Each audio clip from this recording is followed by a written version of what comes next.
Préstame falar dun cuadro de Eduardo Úrculo presente en el Museo de Bellas Artes de Asturias, que se titula, muy sintomáticamente para lo que lle el contenido del cuadro y para lo que voy a decir a continuación,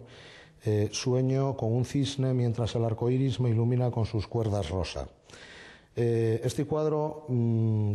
fue el cuadro que a mí más me impactó personalmente la primera vez que visité el Museo de Bellas Artes, aquí en Ubiu, a primeros de los años 80, cuando tuve la oportunidad de venir a estudiar a nuestra universidad. Y fue el que más me llamó la atención porque en aquellos tiempos, por eso digo que es una suerte de regreso al futuro, salíamos de unos años de oscuridad en todos los sentidos, sobre todo en el plano cultural, de represiones en todos los órdenes, en el orden político, en el orden físico, en el orden moral, en el orden hasta sexual. Refiero sobre todo a las identidades de las personas y de los individuos, ¿no? Y en aquel momento Eduardo Úrculo,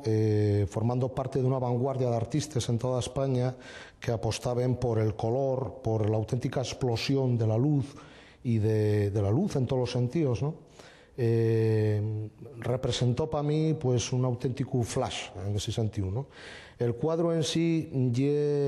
como acabo de decir, una auténtica explosión de luz, de color y de sensualidad sobre todo. Y una suerte de regreso al futuro porque estamos viviendo unos tiempos en los que parece que de algunos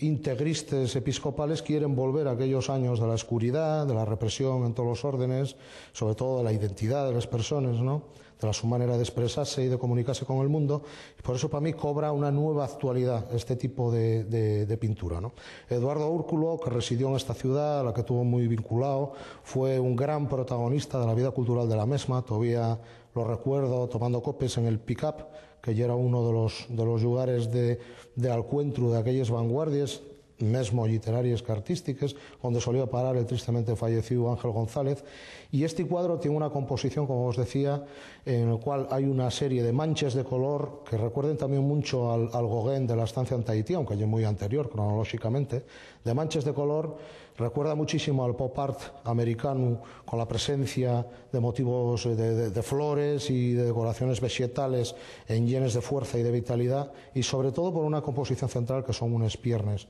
cruzaes, femenines, que son el centro de la composición y que yo cuido que Eduardo Úrculo quiere decir que son un poco el centro del mundo, en el sentido de que hay un símbolo de la sensualidad humana, ¿no? Repito que me parece que cobra nuevamente actualidad. Creo que el propio Úrculo, allá donde se atope, si que se atopan de algún yau, porque también nos dejó, va para unos años, a finales de los 90, creo que estaría de acuerdo, y no hay ninguna inmodestia por la mi parte en lo que acabo de decir, que por desgracia en este caso vuelve a cobrar actualidad esa apuesta por la luz, por el color, por la transparencia y sobre todo por la sensualidad, por los sentimientos. Recomiendo vos muy encarecidamente que disfrutéis de esta obra.